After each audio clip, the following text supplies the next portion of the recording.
Hello again and welcome to part 2 of my Smurfs movie review. And let's get on with the characters, shall we? First we have, wait a minute, I have my paper here. First we have Papa Smurf,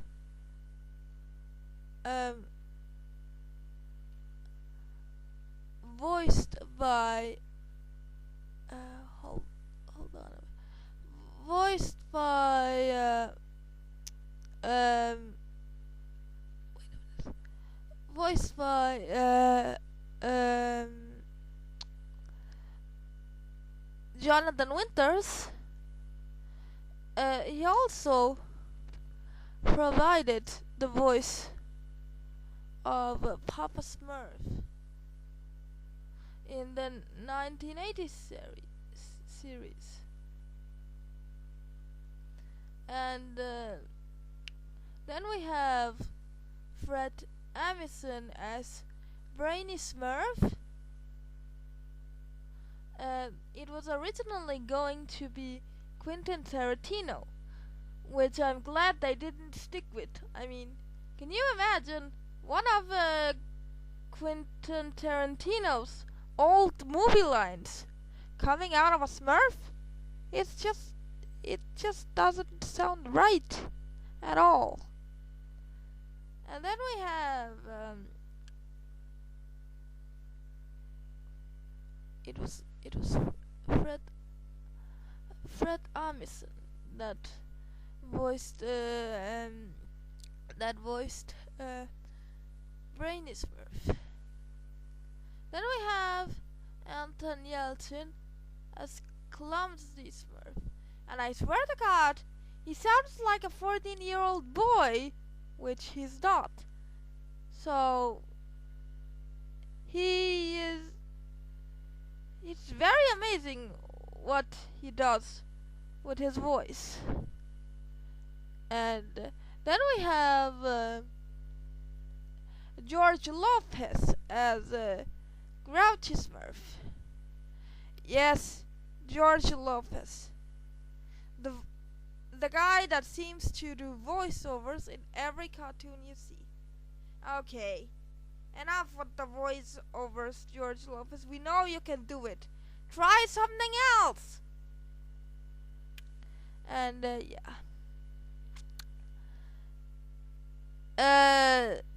we have Katy Perry as Smurfette.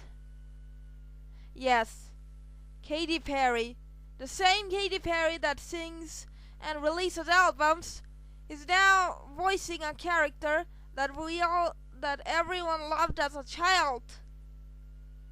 What the heck is up with all these musicians getting voiceovers in movies about older franchises? I mean, in all the franchises. I mean, yes, Justin Timberlake was good in Yogi Bear, and and Owen Wilson was good as Marmaduke. Actually, he was good, but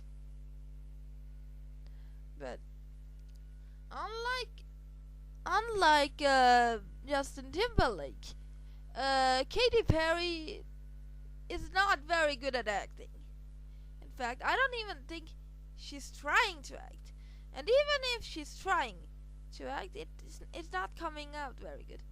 And yes, then we have Gutsy Smurf. Hey, wait a minute! There was no Gutsy Smurf in the original Smurfs. Where did he come from? Oh yes, did I forget to mention that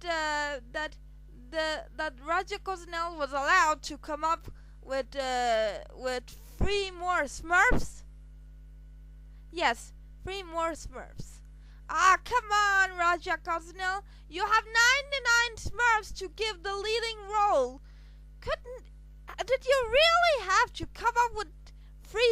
yourself? I mean, use the source you have, for crying out loud. Yes. One of the new Smurfs is Gutsy Smurf. And then we have Crazy Smurf, or as I call him, the replacement of Harmony. Literally. Harmony has been replaced by this annoying Smurf. Yes. And here's the weird thing. He's not even acting like a Smurf. He's acting like an alarm. Yes. Instead of yelling to each other, or Papa Smurf telling the other Smurfs that Gargamel is here, they have a Smurf that specifically has the function of being an alarm in the village in case Gargamel arrives. What the heck? Where is Harmony? He was tone deaf, but he was not even half as annoying as this guy. And yeah. And about the Gutsy Smurf, he is new and voiced by Alan Cumning. And get this, he's Scottish. Yes, he's from Belgium. He's supposed to be from Belgium, and he says he is from Belgium, but Gutsy Smurf is Scottish. Confused? I know I am. And if it isn't bad enough that they had to come up with the 3 new Smurfs, they have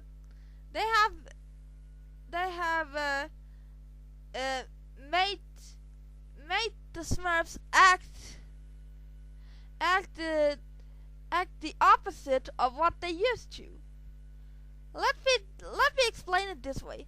Papa Smurf is still the leader in this movie, but instead of being the savior of the Smurfs and giving good advice, in this movie he's the one that gets captured by Gargamel.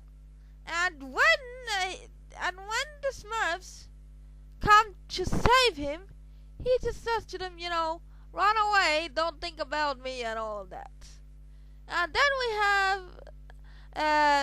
we have Brainy Smurf.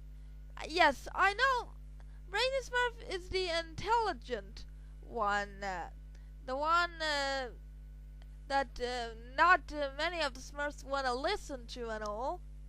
And yes, they do throw around with him a lot in almost every episode, but the reason they throw him around is different. Before they threw him away because they already knew what he told them. But here, they threw him away because they don't want to hear him. Ergo, in this movie, he's just portrayed as the geek with the glasses. Which as I said before, is pretty much stereotyping. And that is not good for kids. This is supposed to be a family movie, but mostly a kids-related movie, and it's not good that kids learn about these stereotypes. It's just not good. And then we have Smurfette, my favorite Smurf, and the Smurf I looked up to the most as a little girl. She has gone from being a strong yet innocent Smurf to being, yes, I'm gonna say it, a sex symbol. She has gone to being what people call a dumb blondie. Her intelligent and her being smart is gone and replaced by a Marilyn Monroe-like attitude. In this movie, she is kind of the Smurf version of Marilyn Monroe. And then we have Grouchy Smurf, who usually he never smiled, but because in the series because he was grouchy, but he could smile once in a while. Here he's a gangster, to say it that way. Here he's a gangster. and and voiced by a black actor. Again, stereotype. Not all black people are gangsters. Why do movies love to portray them like that? I mean, come on. That's racism, for God's sake. And that's not good for kids either. Clumsy Smurf is the only one that has improved. He is now cuter and much more likable. Before in the series, he was not very bright, but here he's bright. He's still clumsy, but he's a lot cuter. And then we have oh my god, Godsey Smurf.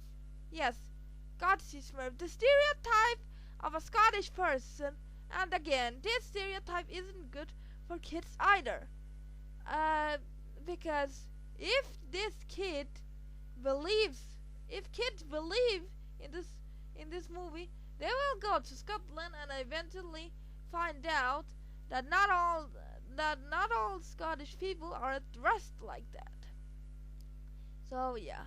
And seriously, I don't like a Smurf. I don't like a Smurf who literally shows his ass to the audience. I mean seriously, the only reason he could have been in this movie was to do stereotyping and make fart jokes, which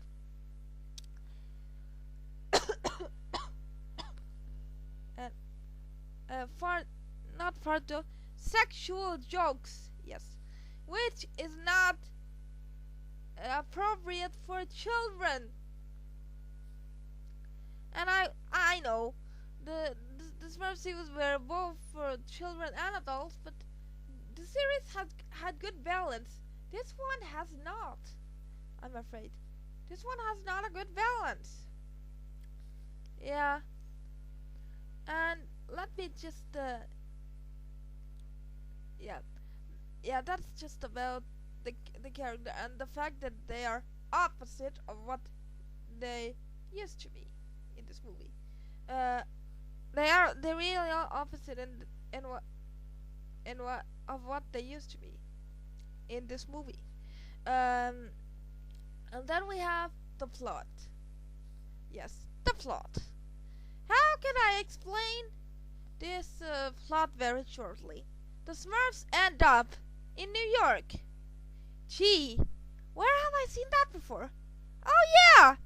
They ripped off Alvin and the Chipmunks! It's a rip-off! What the hell happened to the originality? Oh well, enough with the plot. And then they have to find back to the village. But then Papa Smurfs gets captured. And then they have to save him, and then go back to the Smurfs village. And then there's the sub story about the humans they meet and live with, and their emotional journey. Gee, how did the Smurfs go to from having one plot line to 3 plot lines? It just shows that there was 3 studios that were in this when it developed. Oh my god, what a mess. Stay tuned for part 3.